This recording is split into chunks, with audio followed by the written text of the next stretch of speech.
नमस्कार, उत्तराखंड की खबरों के साथ मैं हूं मनोज मानस। खबरों का रुख करेंगे उससे पहले देख लेते हैं इस वक्त की अहम सुर्खियां। उत्तराखंड में स्मार्ट बिजली मीटर पर धामी सरकार का नया आदेश। प्रदेश में सभी मंत्रियों, अफसरों और सरकारी और निजी आवास पर लगेंगे स्मार्ट मीटर। उत्तराखंड में स्मार्ट प्रीपेड मीटर का मुद्दा गरमाया। कई जिलों में जनता स्मार्ट मीटर लगाए जाने के विरोध में उतरी। यूपीसीएल परिचालन निदेशक ने जनता से की सहयोग की अपील। उत्तराखंड में घोषित किया गया फायर सीजन। बागेश्वर में वन प्रभागाधिकारी ने की पीसी। वनाग्नि से निपटने के लिए जारी किया अलर्ट। बागेश्वर में निजी मांगों को लेकर वन कर्मचारी आंदोलित। वन आरक्षी को वन दारोगा बनाए जाने की मांग। 3 दिनों से डीएफओ बागेश्वर के बाहर ऑफिस के बाहर धरना प्रदर्शन। लक्सर में अभिनव समाज से जुड़े लोगों का नेक पहल। 170 लावारिस लोगों की अस्थियों का किया विसर्जन। लावारिसों की आत्मा की शांति के लिए निरंतर कार्य जारी। पर्यटन सीजन में नौकायन को लेकर तैयारियां शुरू। नैनीताल व आसपास के झीलों के लिए नाव बनाने का काम तेज। रोइंग बोट रहेगी खास आकर्षण। आप देख रहे हैं के न्यूज, खबरों का सार। और अब खबरें विस्तार से। ऑनलाइन रजिस्ट्री और यूसीसी में विवाह पंजीकरण की प्रक्रिया के खिलाफ प्रदेश भर में वकील विरोध कर रहे हैं। देहरादून में भी वकीलों ने एक दिन पूरी तरह से कार्य बहिष्कार किया है, जिससे लोगों को काफी दिक्कतों का सामना करना पड़ा। उत्तराखंड के अधिवक्ताओं का कहना है कि यूसीसी और रजिस्ट्री की ऑनलाइन प्रक्रिया से उनके काम को छीना जा रहा है। दरअसल ऑनलाइन रजिस्ट्री प्रक्रिया से खरीदार और विक्रेता घर बैठे ही रजिस्ट्री करा सकते हैं। विवाह, वसीयत समेत कई काम भी पहले अधिवक्ता करवाते थे। इससे उनके साथ काम करने वाले तमाम स्टाफ की रोजी रोटी पर संकट आ रहा है। अधिवक्ताओं के अनुसार अगर रजिस्ट्री और यूसीसी के प्रावधान में बदलाव न किया गया तो प्रदेश भर में कार्य बहिष्कार किया जाएगा।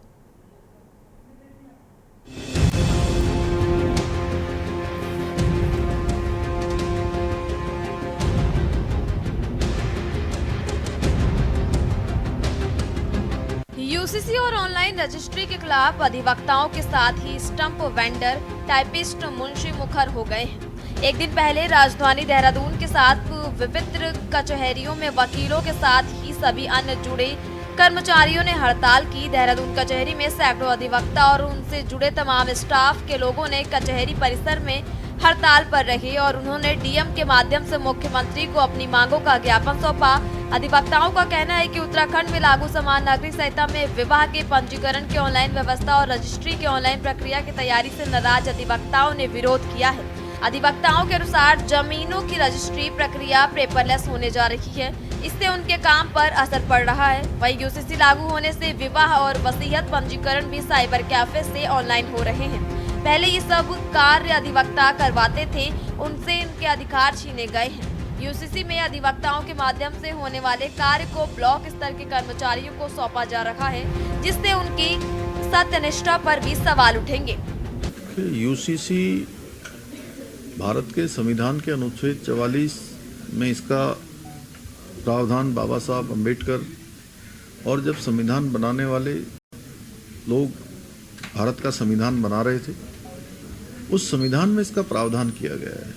और हमने जो भी किया है वो देवभूमि उत्तराखंड की जनता ने हमको इसके लिए आदरणीय प्रधानमंत्री मोदी जी के नेतृत्व में हमको मैंडेट दिया है, हमको काम करने के लिए कहा है, क्योंकि हमने इस संकल्प देवभूमि उत्तराखंड की जनता के सामने रखा था और हमने सभी काम संविधान के अनुरूप किए हैं। जो लोग देश के अंदर तुष्टीकरण की राजनीति करते रहे हैं, वर्ग विशेष की राजनीति करते रहे हैं, वोट बैंक की राजनीति करते रहे हैं, महिलाओं का उत्पीड़न करते रहे हैं, देश के विभिन्न क्षेत्रों में अशांति फैलाने का काम करते रहे हैं, लोगों को बांटते रहे हैं, महिलाओं का जिन्होंने कभी सम्मान नहीं किया, उन लोगों को यूसीसी आने पर जरूर आपत्ति होगी। लेकिन देश का आज हर नागरिक ये चाहता है कि उत्तराखंड देवभूमि में जो काम हुआ है वो देश के अंदर आगे बढ़े।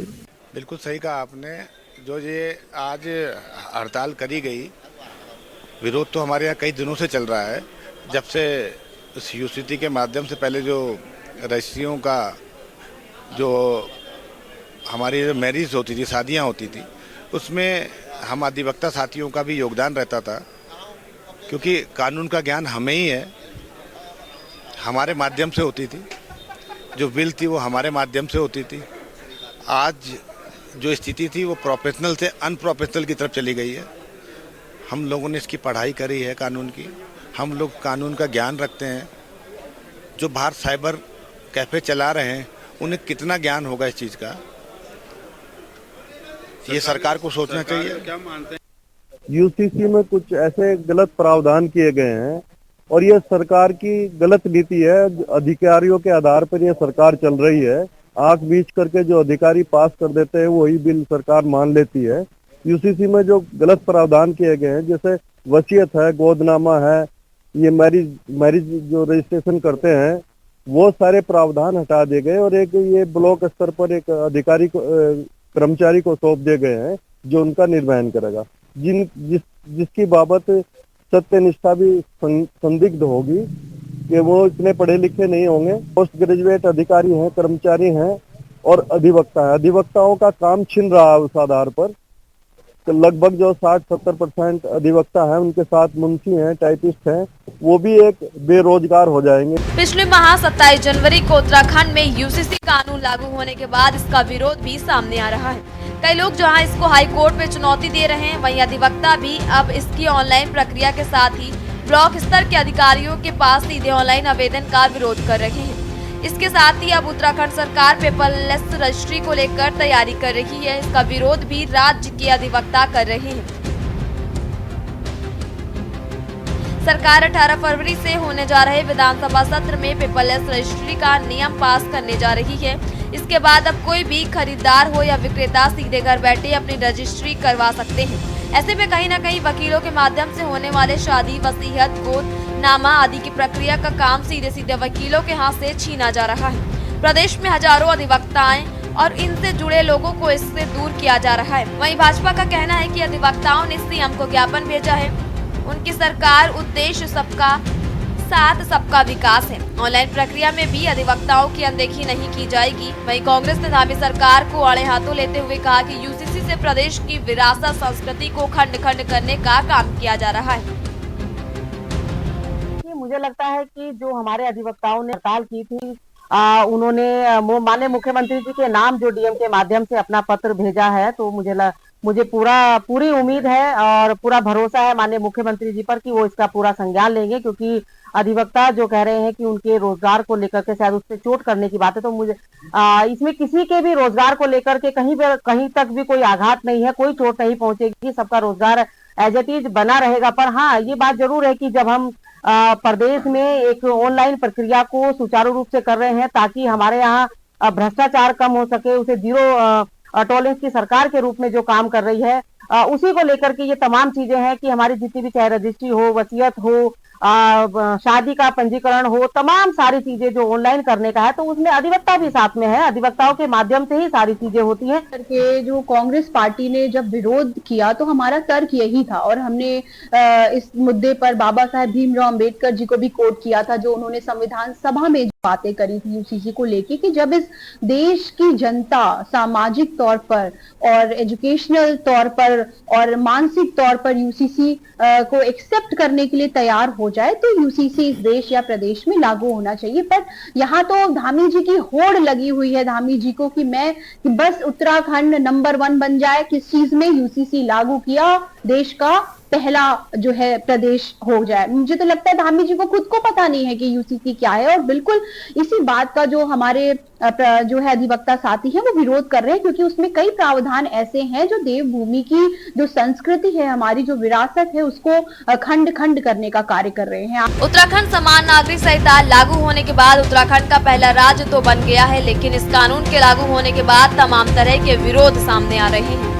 कई लोग नैनीताल हाई कोर्ट में इस कानून के विरोध में वाद दायर कर रहे हैं। वहीं वकील इसका विरोध तो नहीं कर रहे हैं, लेकिन इसको लागू करने वाली प्रक्रिया का विरोध किया जा रहा है। उनका कहना है कि पहले जिस तरह से शादी, वसीयत आदि के पंजीकरण होते थे उसी तरीके से किए जाएं। साथ ही वर्चुअल ऑनलाइन रजिस्ट्री का भी वकील विरोध कर रहे हैं। वकीलों का कहना है कि अगर जल्द इन दोनों मामलों में संशोधन नहीं किया गया तो पूरे प्रदेश में हड़ताल की जाएगी। देखना होगा कि सरकार इसकी मांगों को कितनी गंभीरता से लेती है और क्या संशोधन आने वाले समय में किया जाता है। Uttarakhand desk report.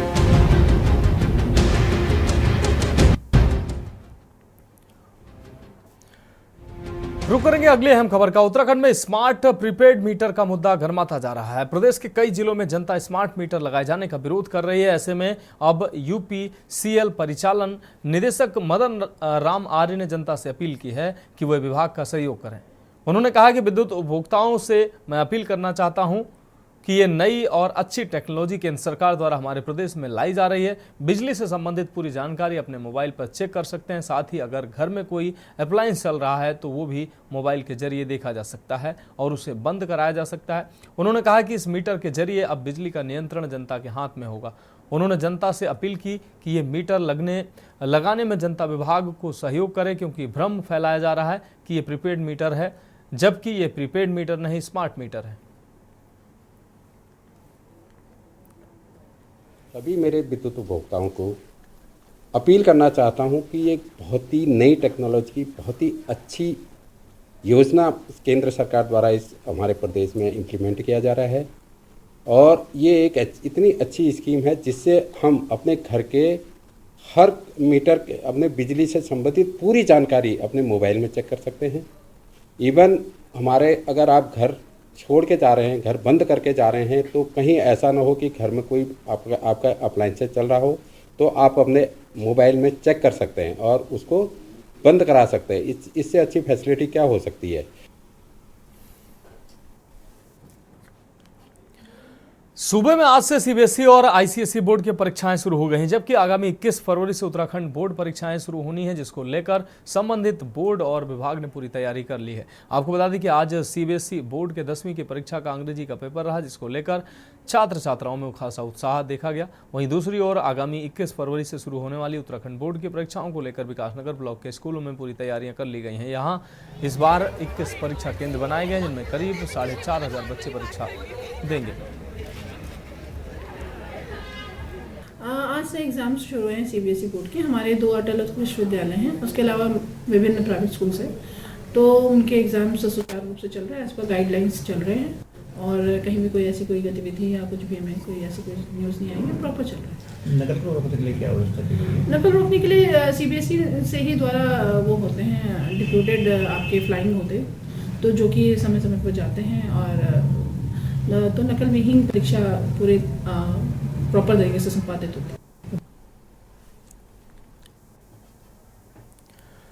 अगली अहम खबर बागेश्वर से, जहां उत्तराखंड में फायर सीजन घोषित होने के बाद बागेश्वर में भी वन प्राधिकारी ध्रुव सिंह मारतोलिया द्वारा प्रेस ब्रीफिंग करते हुए वन विभाग की फायर संबंधित तैयारियों से अवगत कराया गया।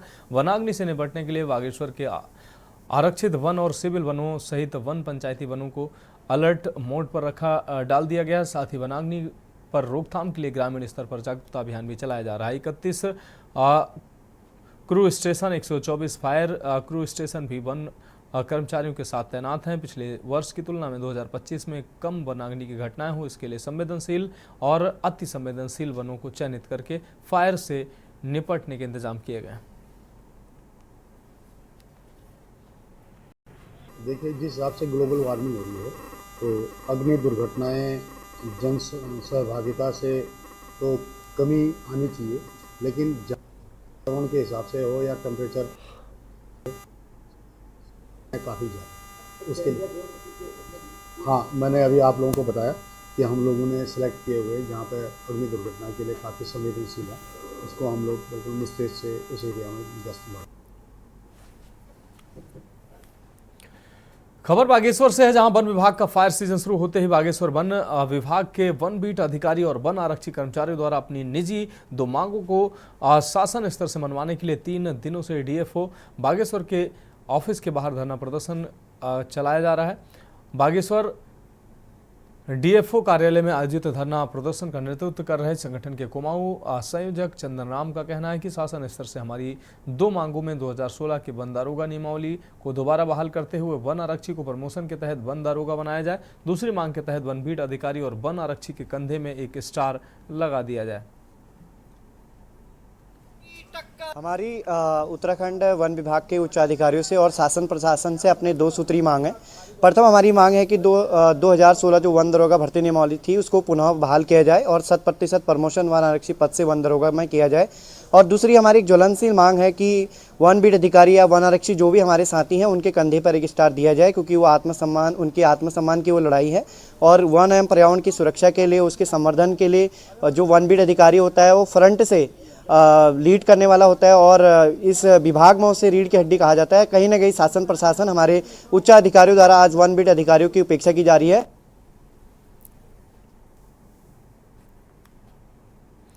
बढ़ेंगे अगली अहम खबर की ओर। लाल कुआं नगर में बस स्टॉप और टेम्पो स्टैंड नहीं होने की वजह से स्थानीय लोगों और राहगीरों को काफी परेशानियों का सामना करना पड़ता है। आपको बता दें कि लाल कुआं रेलवे जंक्शन कुमाऊं मंडल का सबसे बड़ा रेलवे स्टेशन है और यहां बड़े पैमाने पर ट्रेनों का आवागमन होता है। यात्रियों को टेम्पो के माध्यम से अपने गंतव्य तक पहुंचने के लिए टेम्पो चालक अपने वाहनों को आड़ा तिरछा खड़ा कर देते हैं, जिससे आवागमन बाधित होता है। वहीं बस स्टॉप नहीं होने की वजह से भी यात्रियों को काफ़ी परेशानियों का सामना करना पड़ता है। ऐसी स्थिति से निपटने के लिए नवनिर्वाचित नगर पंचायत लाल कुआं के अध्यक्ष सुरेंद्र सिंह लोटनी ने बताया कि वह क्षेत्रवासियों और विभागीय अधिकारियों के साथ मिलकर इस समस्या के समाधान के लिए मंथन कर रहे हैं।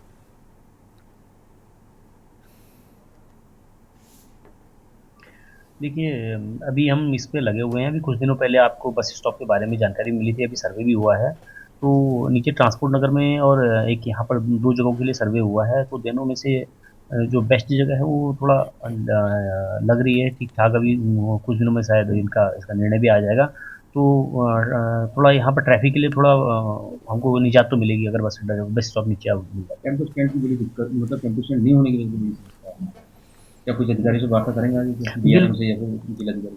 हम बिल्कुल इस संबंध में अभी वार्ता करेंगे और हम लोगों ने सोच रखा है कि किसी तरह भी क्या है टेम्पो को कम से कम क्या है ऐसी जगह मिले जहां पर उनका कुशल रूप से संचालन हो।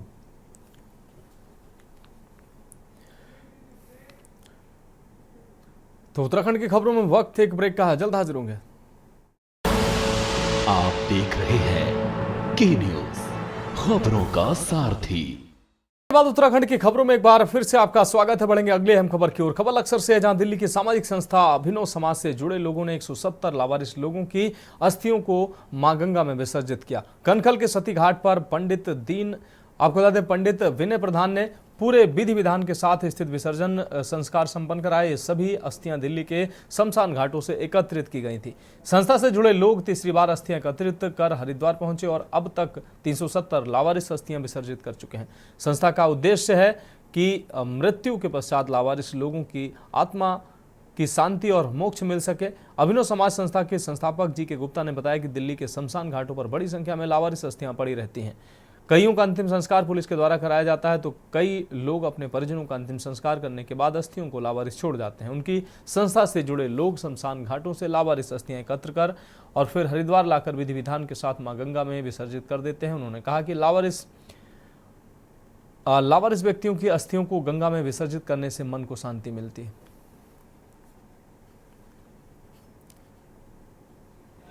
आज हम लोग 170 अस्थियां लेके आए हैं जी, और सारी दिल्ली के शमशान घाटों से आई हैं और सभी लावारिस लोगों की है। या कई और बच्चे भी कई बार नहीं लेके जाते, खर्चे के चक्कर में हमें कैसे लेके जाएं, वहीं शमशान में छोड़ जाते हैं। तो आज ऊपर वाले ने इनकी सेवा का मौका दिया है, कर रहे हैं जी। मैं ये कहना चाहती हूँ लोगों को पता हो कि जो लोग अपने लोगों को जो माता पिता को छोड़ देते हैं ऐसे वहीं समाधि के उसमें से ले नहीं जाते, उन्हें ऐसे बिना पैसे के कारण बहुत सी परेशानियों के कारण वो लोग वहीं छोड़ देते हैं, तो उनको मुक्ति मिलती नहीं है। तो मुक्ति तो किसी की ना किसी के द्वारा मिलनी चाहिए ना। पर्यटन सीजन के दौरान नैनीताल व आसपास की झीलों में नौकायन का आनंद उठाने वाले पर्यटकों के लिए यहां के नाविक जोर शोर से नाव यानी कि बोट बनाने में जुटे हुए हैं। वर्षों से नाव बनाने की कारीगरी से जुड़े नयन सिंह चौहान के अनुसार रोइक बोट तुन और शीशम की लकड़ी से बनती है। अपने हल्के वजन के साथ साथ ये लकड़ी पानी में आसानी से खराब नहीं होती है। बोट के फ्रेम में तांबे की कीलों को ठोंक कर उसे मजबूत बनाया जाता है। पानी में तांबे की कील जंग से बचाती है। बोट बनने के बाद पोटीन से चारों तरफ की आपको बता दें दरारों को अच्छी तरह से भरा जाता है। पोटीन के सूखने के बाद नाव में सिंथेटिक वार्निश से पॉलिश की जाती है। इससे नाव में स्थिरता और मजबूती आती है। नाविक समेत 4 लोगों को घुमाने वाली इस नाव की सुरक्षा के लिए सभी महत्वपूर्ण इंतजाम भी किए जाते हैं। एक नई रोइंग बोट बनाने में लगभग 2 लाख रुपए खर्च आता है। इस समय हम आप सीजन की तैयारियां कर रहे हैं। और आने वाले समय में हम पूरा बोटों का जो है रंग रोगन का कार्य होगा। जिस रिपेयरिंग है, बोट ख़राब हो जाती है तो उसका रिपेयरिंग होता है। कोई अपनी बोट पुरानी डैमेज करके नया बोट बनवाना चाहता है तो नया बन जाती है। ये नई बोट बनाई जाती है, इसमें तून और शीशम की लकड़ी का यूज होता है। इसमें पूरी कॉपर की कीलें लगती हैं जिसमें जंग नहीं लगता है, इसलिए इसमें कॉपर की कीलें लगाई जाती हैं। और इस बोट की लाइफ नया अगर आप बनाएंगे तो लगभग 15 साल इसकी लाइफ होती है। बोट पूरी तैयार होगी तो इसमें फिर अलसी का तेल लगाया जाता है जिससे लकड़ी मजबूत हो, और उसके बाद इसमें पोटीन किया जाता है। पोटीन के बाहर से फिर इसमें सिंथेटिक क्लियर वार्निश किया जाता है जिससे बोट बिल्कुल शाइनिंग करे और लकड़ी ख़राब ना हो और पानी ना दे। लगभग नई बोट को बनाने में करीब 2 लाख के आसपास का खर्चा आ जाता है। इसमें करीब 20,000 की तो कॉपर की कील ही लग जाती है। आजकल 2500 रुपये किलो कॉपर की कील चल रही है। उसके बाद उसको बनवाई होती है, फिर उसको हम चौकोर बनाते हैं कील को, उसके बाद इसमें फिट करते हैं। तो लगभग 2 लाख रुपए का खर्चा आता है नया बोट बनाने में। ये बोटें सर पर लेक से उठाई जाती हैं, 2-3 दिन सुखाई जाती हैं। उसके बाद पोटीन तेल वार्निश कर के एक हफ्ता 10 दिन सुखाई जाती है बढ़िया करके। उसके बाद लेक में डाली जाती हैं। उसके बाद इसमें बोटिंग कराई जाती है। सर क्या फ़ायदा होता है बोटिंग और ये वार्निश का? इससे लीकेज नहीं होती है बोट में, बोट की लकड़ी ख़राब नहीं होती है, आराम से 10-15 साल चल जाती है। सर हर 6 महीने में, साल में 2 बारी इसमें पोटीन वार्निश तेल करना पड़ता है। इसको सूखने में हफ्ता 10 दिन लग जाता है सर, पूरा कंप्लीट होने में। सब उसी के लिए सीजन की तैयारी की जा रही है। इसमें सब चेक किया जाता है, कौन सी पट्टी ख़राब है, कौन सी लकड़ी ख़राब है। उसके बाद इसको देख के रिपेयर किया जाता है। उसके बाद तेल पोटीन वार्निश करके लेक में डाली जाती है। सर सीजन को लेके हमारी बहुत उम्मीदें हैं सर, हमारा काम यही है, इसी से निर्भर रहते हैं। सबको आस लगाए बैठे हैं, माता रानी का आशीर्वाद है, देखो क्या होता है। अभी तो कुंभ चल रहा है, सबका उधर को भाग रहे हैं। मार्च अप्रैल से हमारा काम बढ़िया रहेगा। रुक करेंगे अगली अहम खबर का। नगर निकाय चुनाव के बाद मंगलौर में नगर पालिका बोर्ड की पहली बैठक आयोजित की गई। इस बैठक में कस्बे के विकास के लिए कई महत्वपूर्ण प्रस्तावों को पारित किया गया। निर्वाचित नगर पालिका अध्यक्ष मोइनुद्दीन अंसारी ने बैठक में कहा कि नगर की समग्र उन्नति के लिए सभी सदस्य एकजुट हैं और विभिन्न विकास कार्यों की योजना बनाई जा रही है। अंसारी ने बताया कि कस्बे की दशा और दिशा को सुधारने के लिए प्राथमिकता के आधार पर कई कदम उठाए जाएंगे, जिनमें सबसे पहले नगर की सफाई व्यवस्था पर विशेष ध्यान दिया जाएगा। इसके साथ ही उन्होंने स्वच्छता अभियान चलाने का भी ऐलान किया ताकि कस्बा हमेशा स्वच्छ और सुंदर रहे। काफी प्रस्ताव पास हुए हैं। मंगलौर की लाइटिंग व्यवस्था सुधारने का प्रस्ताव पास किया गया है। सड़क निर्माण कार्य, नाला निर्माण कार्य, जो भी समस्या है सभी हमने पास किए गए हैं। पार्टी की मुख्य समस्याएं जल भराव की समस्या है, नाला सफाई की समस्या है और लाइटिंग की प्रॉब्लम है। तो उनको सबको संज्ञान में लिया गया, उनको सभी प्रस्ताव उनके भी पास कर लिया गया। जल्दी इन पर कार्य शुरू किया जाएगा। चेयरमैन साहब,